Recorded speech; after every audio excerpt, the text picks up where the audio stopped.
So I had a neighbor called me a few years ago, and she said, "I'm very concerned." In Walterstown, she said,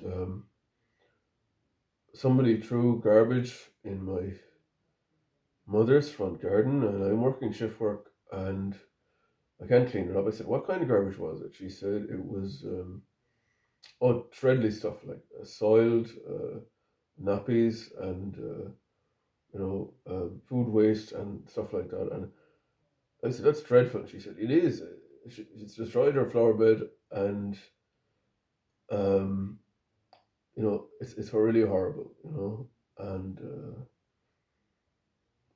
and it made me, and it made, and it made, and it made me, and I said, some people have no shame, That made me think um, about Cartiers, Imagine if that was in a Cartier, like um, like a room this size, like the size of this building, sorry, size of this room, and maybe like a kitchenette. What I would have had in Cartier Latin or Resident Citizen, you know, in a Cartier, same as a Haslam, you have dignity. You have dignity, kitchenette, a shower unit, a bed, a living area. You have dignity to look after your own. So somebody looks after the residents, like a caretaker, a landlady, looks after hoovering, or maybe a janitor, a man, and a lady receptionist, or a man, or a team, might be a married couple, or just some kind of a business appointee of a realtor, belong to the government in a collective, in a quarter. Well, it's a student residence or not. So the student residences then in Lyon are like 350 euros a month. It's a small Spartan place, and but what is shared? The garden area is shared. So in the Hashlem, it is all the residents, So would you throw garbage? Wouldn't be just somebody's grandmother. So those adult children or people who did that in Walterstown, would have shame, not to do it, not to do it. And what else would a collective? A collective gives shame, therefore. If Tesco um, are a collective of dairy farmers, beef farmers, they have standards to bring the best food at the best price. And all the other German supermarket chains, the Super Quinn and these ones, and Duns. So what with those corner shops that were, downtown and on the beach and Harbour Row and in every town in Ireland, bad standards, like a sweet shop with a ham machine that stinks. We had one in the village, bad standards, bad value. People had no shame from this sort of arbitrary, random, um, get your own fix lifestyle that was dominant in Ireland before the German government bought these collectives. In the main, it was German government behind bring these collectives and Eastern European people here to work in these collectives, to give people shame, that people have no people. When that happened, that was many years, that was 20 years ago that incident happened in Walter. That was 20 years ago, those shops where there were no shame, because the Irish government had no shame about what they were doing, no plan and no shame. So the long title for this is what was proposed by Jean Jaurès, who was the founder of French politics.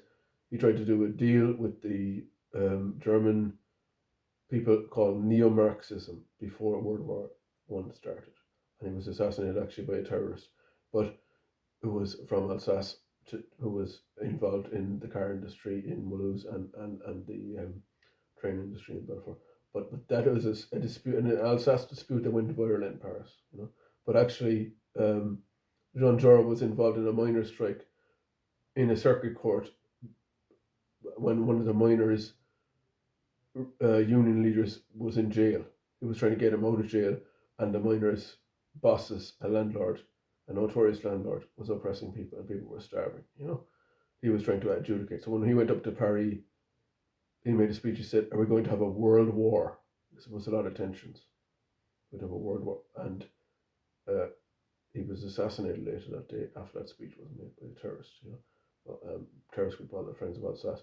So his policy is known as Neo Marxism. In other words, why would you shoot a German soldier if you were an English mechanic and he was a German farm labor? That's Neo Marxism, not Marxism. You know, why would a Belgian person shoot um, an Axis person, who's a miller or something like that, against somebody else in the peasantry? Why would that person do that? So that's neo-Marxism is a corollary of Marxism. That's why Marx is not a failure. So because collectives give people shame when managed correctly in a right framework. Even Riley Automotive on the Nasdaq, the biggest firm in Nasdaq, is a collective. Snap-on is a collective of weapons and tools manufacturers.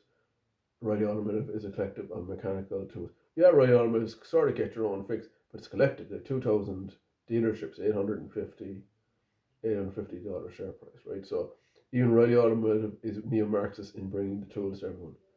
Um, you know, Simple as that. And the right gear, the right gear for automotive. Way Snap-on is a tools collective for all NATO and that kind of thing for that military hardware and all that stuff. So, as you can see, we're living in the world of neo-Marxism. That is the thing, because collectives give people shame. The way NATO gives people shame. If Ireland joined NATO, it'll give us shame. Not to slight Britain. We're a friend. How could you have a security guard? RAF are in their skies. How could you have a security guard? RAF have no nationality. There's Irish pilots in RAF. There's Irish pilots in Boeing. It's the same radar system, same photography, same microphones, same video system, same everything. How can you slight somebody who's a security guard of your own nation? We need shame. NATO will give us shame that we've never had. The way Lidl and Aldi have. That the collectivization of Ireland in the neo-Marxist way is the next step towards purification of this country from a bad practice.